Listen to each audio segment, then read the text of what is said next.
So this guy told me the third day, he says, you keep fucking with me, I'm going to murder you when I get the chance.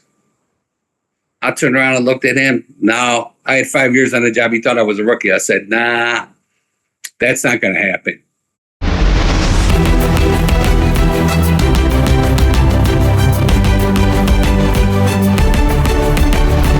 "37 years behind the walls of America's most feared prison. The threats, the burnout, the strike, and whether he'd do it again." Rick Harcrow spent 37 years inside Attica. The history he inherited was soaked in blood, but living inside those walls created its own dangers, including one afternoon in the law library he's never forgotten. You're in the midst of all of these savages that you're supposed to be overseeing. How many times did you feel that it was right on the edge, that it could have gone either way, where you could have gotten killed? Oh yeah. I had an inmate. Had 5 years on the job, and I was working. I don't know. They put me on the day shift. Most of us went to afternoons, and they put me in the law library for a couple of weeks, temporary. And I had to go up to the special housing unit, the lockdown unit, Ed SAG, not solitary confinement. And I had to deliver them law books. So I was delivering the law books to this inmate. They had to sign for them because they were always claiming we didn't give them any of the legal rights. So we had a form. You sign. You write the book you want, right? The digest, right? The lawyer's digest, and you write the numbers, and we give it to you. Before I give it to you, you sign the paper saying you received it to cover us. Okay, so this I'll never forget this inmate. 3 days in a row ordered this book. I can remember the numbers. Federal Digest, like $2.95. And it was General Motors versus an insurance case. Someone got in a car wreck and killed. They were suing them. So I don't look at the numbers. I'm a correction officer. I'm not a lawyer, right? I just supply the equipment. I said, you don't know what you ordered, man. You only give me my legal work. I said, I gave you the same book 3 days in a row. I actually read it. You don't know what the hell you're ordering. Then I realized years later he was playing the game. The more paperwork they put in the prison, the more they'll ship them to another prison trying to keep the peace. He obviously, a lot of them go to protective custody in the chute because of their fellow inmates. The officer's never going to bother them. Fellow inmates. And when we would take away a bad guy, 30 years later, I'm in the van, the guy says, H, they couldn't pronounce my name, thank God, and I didn't want them to know my last name. He said, when you take a bad guy away, if he's messing with the police, he messes with us 10 times as bad. That's why when you take a guy away, we don't have a problem with him. And I'm like, wow, I got 30 years on the job, and I never realized that. But they're extorting, they're robbing, they're thieving, they're sexually assaulting them, all the time. Rick, as you say that, I mean, would you say that the stereotype that I think most civilians have of prisons, especially prisons with hardened criminals like Attica, that there is rampant, assaults, prisoner on prisoner, there's rapes, prisoners on prisoners. I mean, this actually is happening in Attica. Is that we'd have an assault in some prisons back in the day. I don't have the current numbers. I've been retired 6 years, like 300 a year. 300 a year. So that's almost one a day. And then a lot, it's conventional wisdom in this country, right? Any corporation, any business, keep things quiet, keep things routine, don't let anybody get upset. A lot of times we call the DOCS the Department of Cover-Ups. They wouldn't report what was happening. And it would infuriate us. We said, one time we were rookies, and I was just learning the business. I worked at C Block, was one of the toughest blocks. And we ran a good prison. But one night, an inmate stabbed another inmate with a broken broomstick. He broke the broomstick off. They used to sweep the floors. We got inmate porters, right? Clean the place. And he stabs the guy. Department spokesman 2 days later. Normally, that would never make the press. Well, somebody leaked it.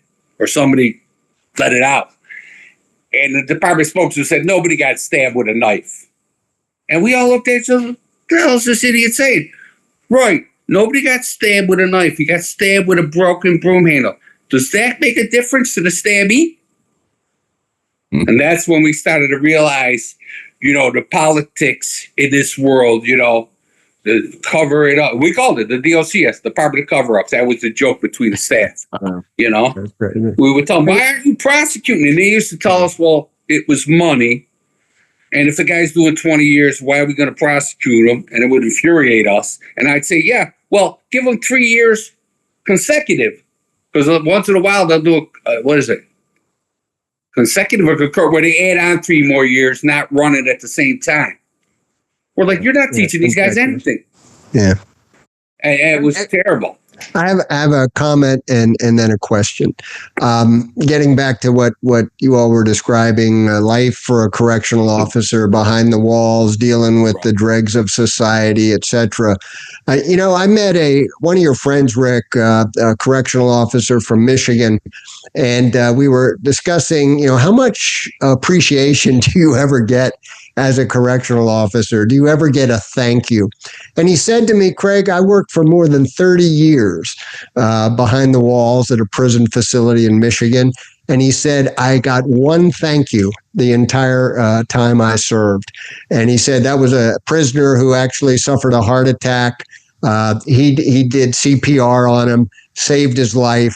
And that prisoner, maybe begrudgingly, I don't know, actually did say thank you to that correctional officer for saving his life. But he said, other than that, never got one thank you from any inmate, never got any sense of appreciation. And this is what bothers me about the lack of respect and appreciation that our correctional officers in this country get. It's infuriating to me to think that, you're busting your butt and putting your life on the line every day in that facility and never getting any appreciation, because the people you're protecting are the inmates who are obviously could care less about themselves, let alone the people that are protecting them and keeping them secure. So that's always bothered me. That's why I'm so thankful that we're doing this podcast. That's why I'm thankful that we recognize those correctional officers who died in the line of duty, hundreds of them whose names are on the National Law Enforcement Officers Memorial, and that we have a featured exhibition, a major exhibition in the National Law Enforcement Museum dedicated to the men and women who serve the correctional community. So I'm very thankful myself. But here's the question. The question is, could what happened in September of 1971 with the Attica prison riot, could it happen again today? I mean, we haven't, that I can recall, I haven't heard of a prison riot of any great magnitude in many, many years, if not decades. But could it happen? And what's preventing it from happening? Absolutely. Absolutely could happen anytime, anywhere. Back up to the riot and the early questions, there were a lot of lessons that were learned from the Attica riot. Most were bad. Some were good. We learned to treat the inmates civilly, and they were beforehand, but it was low pay, lousy jobs, no bad food. They thought, like I said, I wasn't there, and not a lot of out of cell time. 5 o'clock, 5:30 at night, they did the count and they stayed in all night until the morning. We changed all that. Like I said, they run like small cities. They got decent food. They got, a lot of cell time out. They have all the social programs, school programs. So, and inmates, believe it or not, would thank us. They would thank us for being straight. They would thank us for being on duty. They'd say, hey, thank you, Officer H, because we know when you're here, you're not going to let no baloney come down. I said, the golden rule was the old timers who went through the riot, like combat veterans, say, you don't want no part of a war. You don't want no part of a riot. You give them everything they got coming, nothing more, nothing less. And we treat them civilly. Some people say with respect, that's a line too far for correction officers. Respect. We teach them civilly. We teach the young guys all business, kid. You want to go to the yard? You want to go to program? You want to go to your visit? You want to go to medical? Go. If not, all you got to do is no argument. You just step back in your cell, close the door. I don't care if you stay. We had an inmate, Davidson, 5 years was up in his shoe, and I had to transfer him out. He was going home, and they couldn't believe. They thought he was a mental health inmate because he wouldn't speak to anybody for 5 years. So I get him out in a van, and he took a poop. I'll be a little graphic, in the corner of his cell. And we only go in there once in a while to frisk him, and he must have had a bread seed in there, and a little plant grew out of it. And he said, that's my plant. And we didn't have CERT teams, correctional emergency response teams back then. That was one of the good things that came out of the riot, right? So they used to just get the big, 2 strongest COs, biggest guys. They could come in, a couple of them go in there, grab the guy and drag him out. Whatever he did, right? So now we have it. So I get him in the van and we put him in a lockup unit. I got all these big circ guys around me. I said, fellas, can I talk to him? Because I got 30 years on the job. And I know when you're straight with them, they'll be straight with you, a lot of them. So he charged me. I said, can you step out of the room? We have locked in this telephone booth visit. They were jumping each other in the rooms back in the day. So we had to come up with it. We see the California built these little pens that they could sit in and get in a class. So anyway, I told him, I said, hey, man, you're getting out. It's your lucky day. You're going back to Brooklyn. I'm taking you down. Can you step down and just follow the rules when we get you out of here? And he goes, H, I remember you, man. You worked at C Block with me. You're always a good officer, straight guy, no BS. And I said, I'm going to tell you straight up, I don't like people messing with me personally, so I don't mess with people. I'm going to tell you the rules. You follow them, you won't even know I'm here. If you want to make a problem, I got no problem hitting the alarm and calling for help, sending you wherever you need to go. Oh, no, thank you. Get me out of here. In the van, he tells me, these fellow inmates, they want to push up on me. So I beat up a couple of them. And he was a medium-sized guy. Said they were going to rape me, beat me up all the time. So I said, screw this. I lumped a couple guys up. You sent me this special housing unit, and I stayed the whole 5 years. He talked so much. We had a rookie in the back because he was a special inmate watch. He didn't stop for the 4, 5, 6 hours all the way from Attica to Manhattan. We dropped them off. He hadn't talked to anybody in 5 years. Sincerely. And we thought, you got these advocate groups. 5 days in the shoe is a mental health problem. BS. These guys are tough. They can handle that. I've never seen one of them.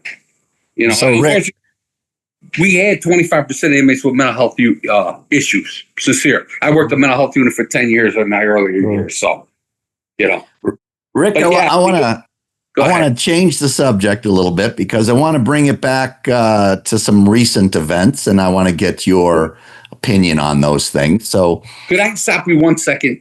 Yeah. Attica, and I'll be brief for once. After the Attica riot, they really stiffed these families. They went to the graveyards. They went to their homes. These are down home folk, 1971, in the middle of the village. Mothers didn't work back then. They raised the kids. These guys were making peanuts. They said, we're going to take care of you. Sign off on this, and we'll send you their check. They sent them a 6-month workman's comp program.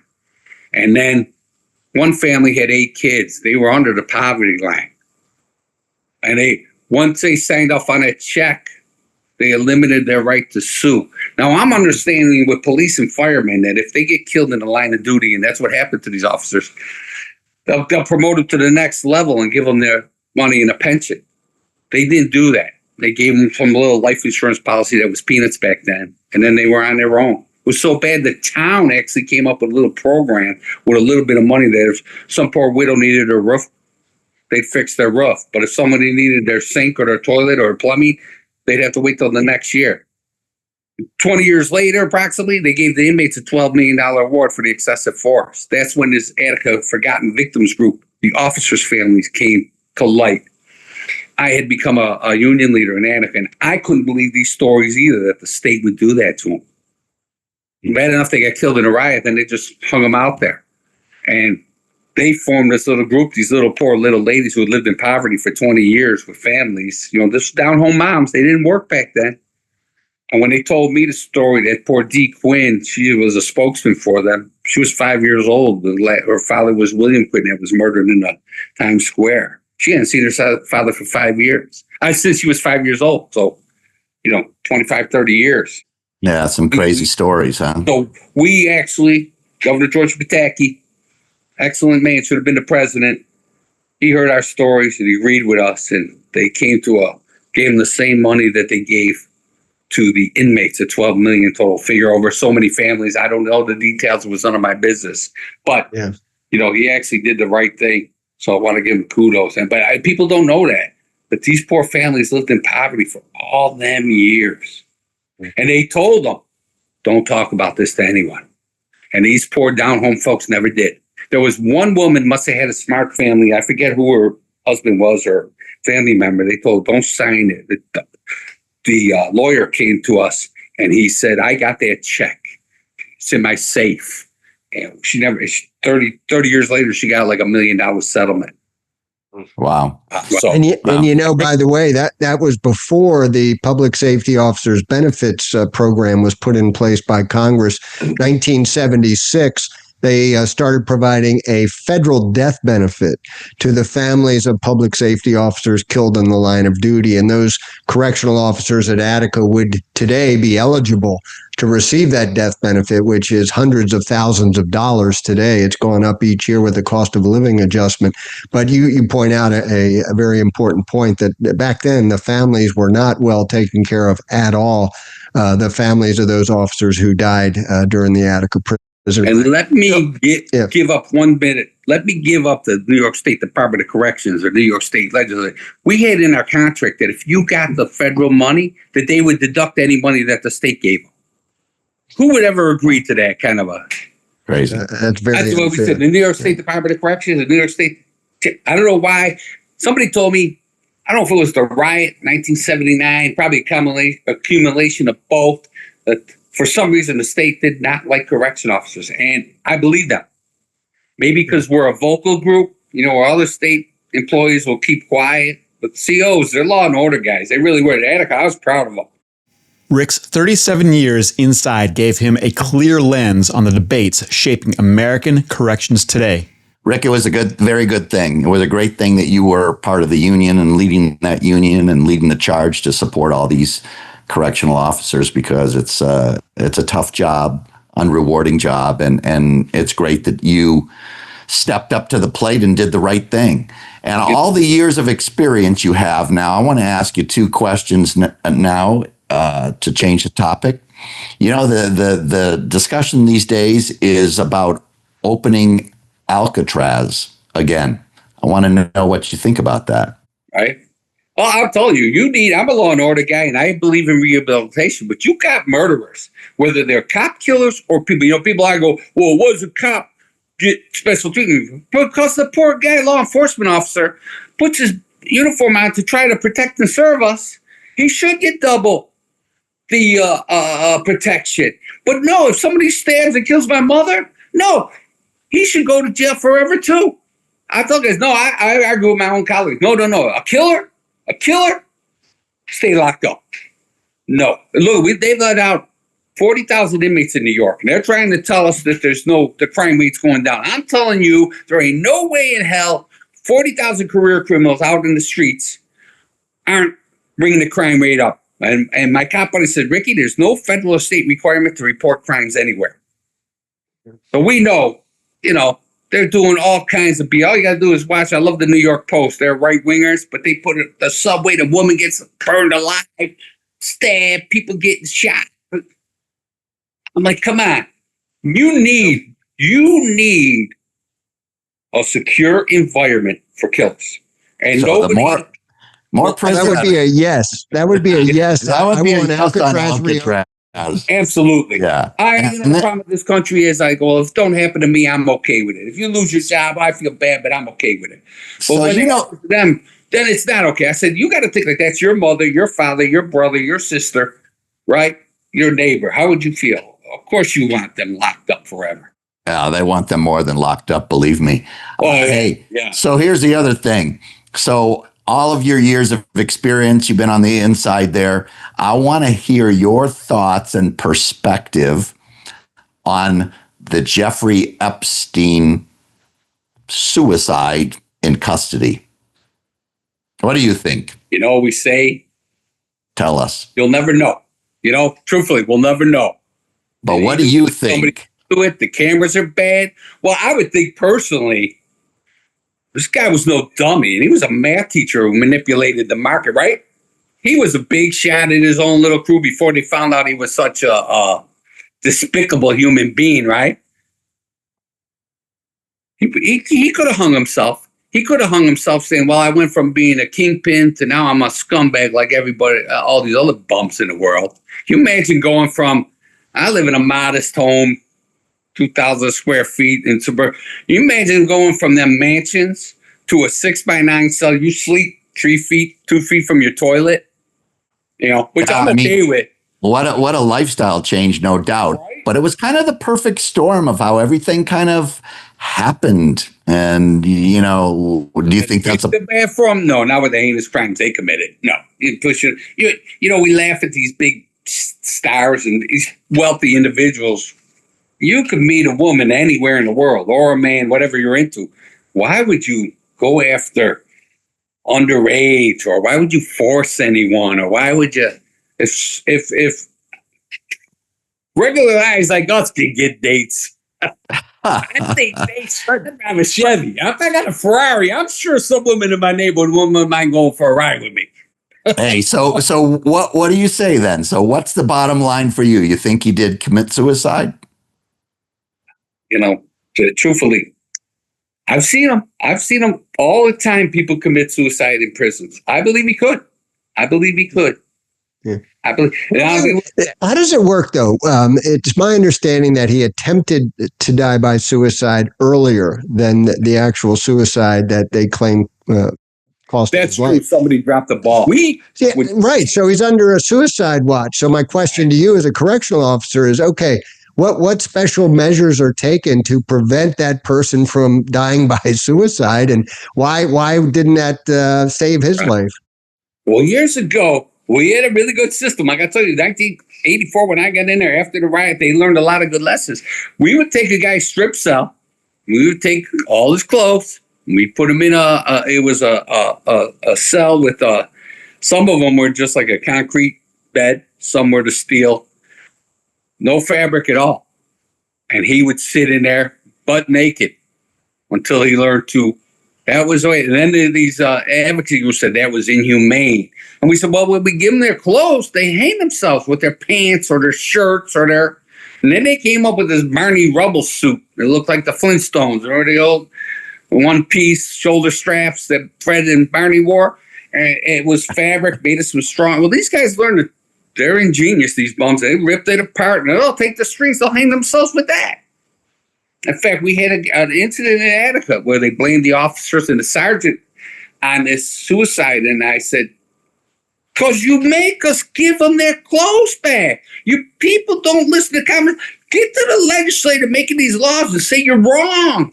I'm not saying you're an idiot, you don't know what you're doing. I'm saying you don't understand what we were accomplishing here. And then don't blame us.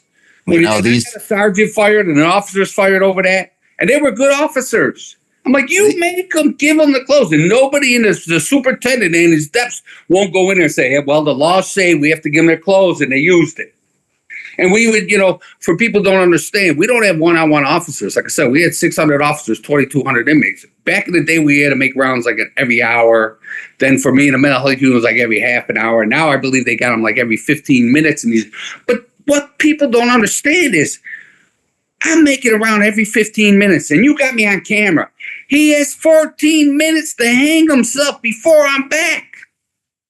Well, and the other watches. The other thing is you're talking about people that are the most treacherous, diabolical minds. They have all day to sit there in a cell and figure shit out and think things through, and they figure a way. Right. We got cartel guys.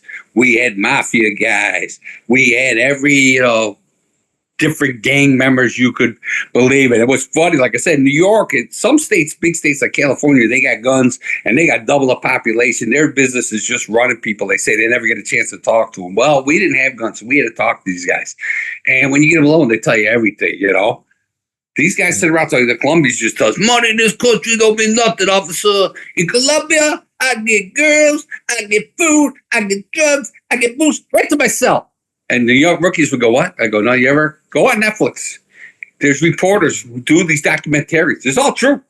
It's all true, Hey, Rick, unfortunately, we're coming to a close, but I do have a final question, and it's a two-part question. There were some of the correctional officers, maybe all of them, who were involved in the Attica prison riot, some who were taken hostage. I've heard their stories personally, who actually, and they were nearly killed, all right, or some of them very seriously injured, shot several times. They went back to work at Attica days later, months later, but they went back. And it's hard for me to understand why they would have done that. And then the second part of the question is, would you recommend a career in corrections today to young people? Yeah, well, back then, like I said, it was down home. There wasn't much to do. It was either be a farmer or get a state job. For corrections, a lot of guys, I will use Mr. Allmeter's name. You know, he was one of the hostages. They beat the living hell out of him. They didn't tell him. They stripped them naked. They whacked them with their sticks and brooms and beat them whatever way, walking through a gauntlet. Nobody ever tells you all that. They treated them, you know, bad. They didn't kill him, thank God. And they said they had a family. They had nothing else to do. And they went back to work. And I give them all the kudos in the world because I'll be a little bit outrageous. I said I would have went back there, punched the superintendent in the mouth, probably set the cell block on fire, and left. That's what I would have done. Yeah, I don't suggest that's more normal do in that. that. Yeah. And the second one, we just had 10,000 officers walk on a strike. And unbelievable. As a union leader, I used to say we should go on strike. And my vice president was sharp. I said, we can't. We have the tail law. These guys live, you know, paycheck to paycheck. We're working stiffs. And I said, yeah, I understand. You know, but the only thing this government, this state in America ever understands is money. So these guys walked off the job and I couldn't believe it. And they called me up because I know I represented them, I think, for 26 years in one way, shape, or form. Most of these guys couldn't take the pressure and they'd last one term or something. But I'm an old steel worker, auto worker, you know, stand up for yourself. You know, that's the only way we made things better. So these poor COs, I'm like, and I was one of them, you know, I said, oh yeah, they can't pay us enough for this environment, you know, but if we get the best pay and the best benefits that we can, you know, here's the hard part about being law enforcement, the CO, the job will always be the job. You'll always be surrounded by inmates, you know, you'll always be locked up. Like we used to say, if you did 25 years in New York, 8 1/3, you were locked behind the walls. So as a correction officer, you did an 8 1/3 sentence. A guy like me with 37, I must have did 12 years, you know, and then they got them working such crazy hours because they're low staff. I mean, like I used to work 2-3 days overtime, about 800 hours a year. These guys are working 1,000, 2,000, 3,000 hours. I don't know how that's possible because one year I did about 960. I was a walking zombie. I couldn't function. So yeah, I worked 3 days in a row, some early shifts, some hospital duty. I fell out at the hospital. The boss had to send me a relief. They took me up to the ER. The doctor says, well, Richard, officer, what are you doing? I go, Doc, I had 3 hours of sleep last 3 nights. He said, officer, you're going to kill yourself. Are you crazy? You need sleep. You're dehydrated. So then they came up with 24-hour shifts, which I don't know whoever agreed to that. You can't. I couldn't do more than 16. You know, you fall asleep. They used to want to write us up if they caught us sleeping. And what do you do now? And now they got these guys under emergency. I hate to say it, New York State government. This is Rich Harcrow speaking. Nobody else. Terrible working condition. The governor and the commissioner said, oh, they'll look into it. They did nothing for these guys. So these guys are telling me, Ricky, if you're working during the week, Monday to Friday, we work on the wheel. You're getting stuck 3 times. If it was your weekend of work, we used to get weekends like every 6th to 7th week. We had squad 8 jobs. You were getting stuck 5 days a week. I said, nobody can work that kind of hours. You know, your wife, you know, these people are like, well, you're making money. Well, your wife says, hey, I got 3 young kids at home. They drive me crazy. If you don't come home, you ain't going to have a home to come to. Rick, the important thing is now, look at you. You still look good. You look healthy. You made it. You survived. And here we are talking to you, wrapping this up today. Give me 1 second, and I promise. I took a police course when I was a rookie, how to survive high-risk patrol. Best police course. Psychologists, cops, no department BS. We're not here to say, you got a good chief, you'll have a good job, a good place. You got a bad chief, you're going to have a bad job. That's all we're going to talk about. And the psychologist, I don't know who this man was, but he saved my life. He said, you're going to see tragic, horrific things. You're going to have to deal with them. If you don't, it's like a volcano. It's brewing. And one day when you don't deal with the stress, it just blows. That's why poor cops have affairs. That's why they get divorced. That's why they become alcoholics. That's why they eat. A lot of us are heavy. You know, people are fat, lazy cops. No, the stress of the job, and you eat a pizza or a burger, you take that stress away for a minute, it's good, and it relieves the stress. I used to tell them, these departments should have in-service stress training for these officers. You know, we're not weak, we're human, you know, and that's what we used to tell guys. If you ever want to leave a CO job, your family, my father would say, oh, okay, thank God I never liked you working in that prison. When I went to Attica, he was shot twice in Korea, in the shoulder and the hip, and he lived. And But he gave me the application. When he heard I was going to Attica, I was 24 years old. He goes, "You going where?" I said, "Attica." "Do you have any idea on what you're getting into?" I said, "Yeah, I got a pretty good idea. I used to travel the East Coast by myself. I was 6'2", I'm not afraid." And he says, "Oh, God bless you, son. You have no idea what you're getting into." And God bless him. That's all. Today and every day, none of Good money. fatherly advice. Yeah. But Anyway, Rick, let me end by saying this, that after you've described the working conditions and they're not all that favorable, and you're dealing with some tough people behind the walls of a prison facility, but thank God there are some 500,000 correctional officers, men and women, who are willing to work under those conditions, to take the risks that correctional officers have to take, and protect the prison population, but really provide security and protection for the rest of society from these criminals who are now serving their time and serving justice. I want to thank you. I've known you for many years. We haven't had a chance to have this level of discussion. I'm glad we did. But you've really, I think, enlightened a lot of people about what it's like to be a correctional officer, how tough it can be, but also how rewarding. I mean, there are obvious benefits, and better pay today, certainly, better compensation overall, and a much better working condition than they had back in September of 1971, when the deadliest prison riot in American history occurred. So thank you for sharing that story. Yes, sir. And I want to end the show simply thanking our audience, reminding you that Heroes Behind the Badge, our podcast, is on YouTube. You can, subscribe. You can like. You can comment on what you heard today, and please do. That helps obviously our ratings and increases our audience, but it also means that you're going to be the first to know of the next episode that comes out. And we do this at least twice a month. So I encourage you to like, subscribe, and comment. And on behalf of Citizens Behind the Badge, which produces this podcast, I want to thank our guest, Rick Harcrow, my co-host, Bill Erfurth. And until next time, we'll see you then.